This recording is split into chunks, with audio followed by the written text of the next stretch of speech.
Welcome back to another episode of Rock Boys Football. The Hayes in the Barn. We are about a week away from Nebraska kicking off the 2024 season, and we've extensively talked about these transfer portal additions that Nebraska made. And I think these transfer portal additions, they're kind of just flying under the radar, where Nebraska wasn't a program that went into the transfer portal and grabbed 20, 30 players like we see some other programs do. That being said, the 8 transfers that they brought in, a good majority of those names are going to have a massive impact on this Nebraska program in the 2024 season. Want to go through the top 5 most important transfer portal additions Nebraska made in the offseason, talk about what impact they will have for this Nebraska program in 2024.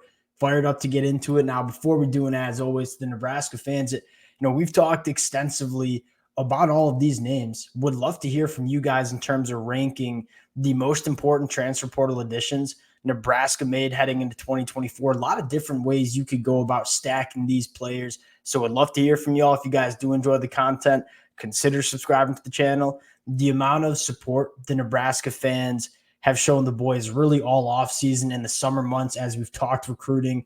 Can't thank you guys enough. So again, if y'all do enjoy the content, consider subscribing to the channel. The support means the absolute world. And without further ado, let's start with number 1.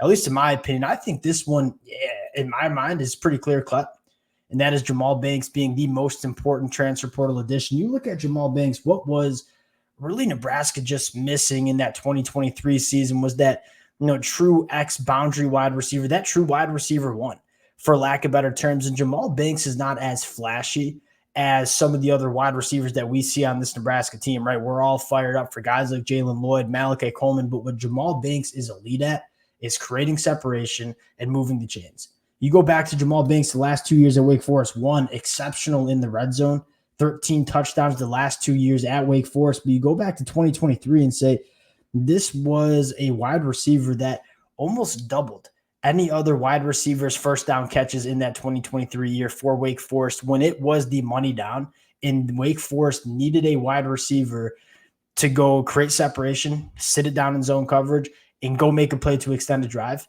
That was Jamal Banks for Wake Forest last year. And I think that's going to be Jamal Banks in the 2024 season for Nebraska, where you go back to last year, who was the guy for Nebraska when it was 3rd and 6, and we need a pass catcher to go create some separation and go make a play? There just wasn't really that guy, especially when Billy Kemp was dealing with some of the injuries. You have your difference makers working vertically down the field, right? You have some really flashy, talented young wide receivers in Malachi Coleman and Jalen Lloyd, and I would even throw Ja'Cory Barney in there as a true freshman, as guys that are going to create some explosive plays. But who's going to be that steady hand in the wide receiver room that we just know we can go to go create some plays? I think that's going to be Jamal Banks. That is so meaningful for a true freshman quarterback in Dylan Rhule heading into 2024. Next one I want to go to, number 2, Micah Maakua. This was a kind of a wild ride for Micah once he got to Nebraska, where you go back to the spring practice session and say, all right, Micah's running with the 2s. He kind of came in a little bit out of shape, struggled to adjust to the culture that Nebraska had. It kind of made me scratch my head a little bit because I know Micah is a phenomenal football player who's a proven commodity at the Power 5 level during his time at Baylor and at Florida in the SEC. But what it sounds like is during fall camp, Micah really established himself as, one of the stalwarts on the inside of this Nebraska offensive line. You talk about the keys for Dylan to have year 1 success. I think it starts with running the football. What better offensive lineman to bring in at 6'5", 325, who's an absolute road grader in the run game, than a guy like Micah? I look at this Nebraska offensive line, specifically the inside, and yes, we have question marks about how that left tackle position is going to perform. I look at the rest of the Nebraska offensive line and say, I really like it, specifically on the inside with Ben Scott at center, Micah, and Justin Evans at the guard spots. I think this is a really big storyline for Nebraska, a guy that you just kind of know is going to be a proven commodity. And I think the biggest storyline is, all right, over the last couple of weeks in fall camp for Nebraska, Micah seemingly has really asserted himself as one of the leaders of this Nebraska offensive line and as a guy that Nebraska is going to be able to rely on, which is a massive story for this Nebraska program. Going to number 3, I'm going to go back to another wide receiver in Isaiah Neyor for a couple of different reasons. One, what he can do working vertically down the field. I think this was, again, one of the more under the radar transfer portal additions that we saw across the country where, Dylan Rhule, he throws a phenomenal deep ball. We know he can access the deeper third, throwing it and kind of pushing it 20 plus yards down the field. I think the question was, what wide receiver is Dylan going to be throwing to when he wants to push the ball vertically? Isaiah Neyor is probably not as complete of a wide receiver that Jamal Banks is, but he has a special set of skills, and that is working vertically down the field. You go back to the last healthy season we saw Isaiah Neyor have back at Wyoming in 2021. He averaged 20 yards per catch. His average depth of target was almost 18 yards. He had over 15 contested catches during that season for Wyoming. We've seen this kid show a special set of skills working vertically down the field. We wanted a veteran wide receiver. We think guys like Malachi Coleman and Jalen Lloyd can kind of play that role. But for a young freshman quarterback in Dylan, you kind of wanted a veteran wide receiver to come in and kind of play that part. I think Isaiah Neyor is going to do just that for Nebraska in the 2024 season, going to number 4.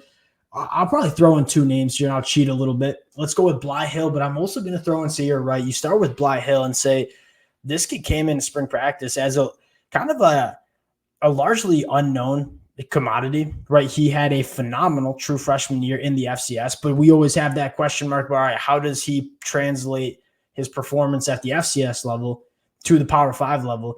It sounded like that transition, if you will, was going very well for Bly Hill before the injury. I think, one, it sounds like Bly Hill is probably ahead of schedule in terms of the injury and when he's going to be back for Nebraska. And number 2, I think a healthy Bly Hill might be a starter for this Nebraska defense. And we're going to see kind of how it plays out and how they kind of juggle that secondary where you got a lot of really talented players, not only at the boundary cornerback spot, but at the safety spot too. And I think the goal for Matt Rhule and Tony White is how do we maximize that secondary unit? I think there's a really good chance that Bly Hill could be one of those cornerbacks opposite Tommy Hill. And you look at the combination of Tommy Hill and Bly Hill, and that is 2 long, athletic cornerbacks that don't give a lot of throwing windows open.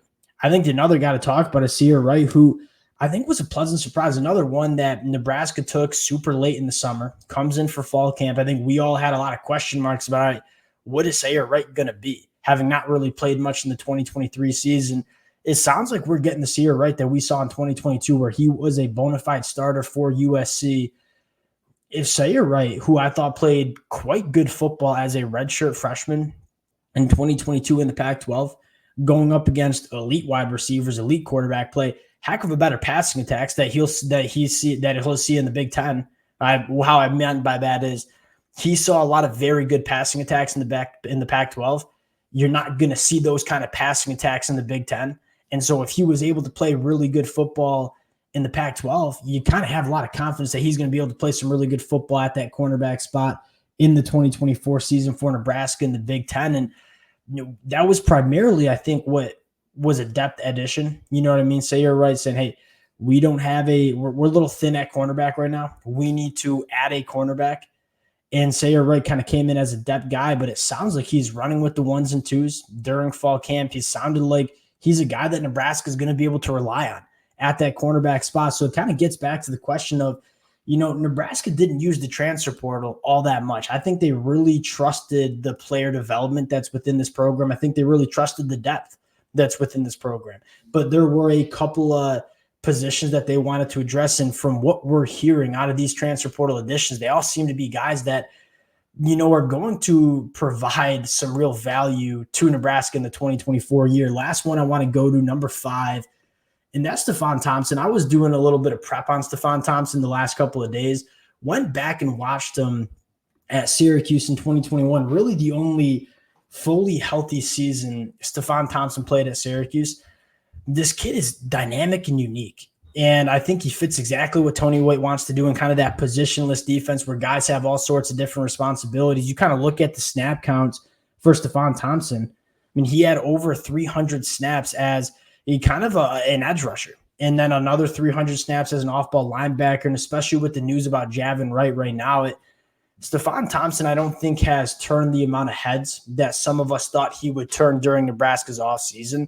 That being said, as he continues to get comfortable within this Nebraska program, he's a guy that, one, we've seen him do it at the Power 5 level in the ACC with Syracuse. I think number 2, Tony White knows how to use him. I think number 3, he's a perfect fit in this Tony White system where he can do so many different things at a high level. He has a lot of experience. So I'm going to go with Stefan Thompson as the 5th most impactful transfer. Left off some names that are going to contribute for Nebraska. Would love to hear how you guys are feeling about this list in the comments section. Again, can't thank you guys enough for all the support y'all have shown the boys all off season long. We got a game preview coming out for Nebraska UTEP coming out Sunday.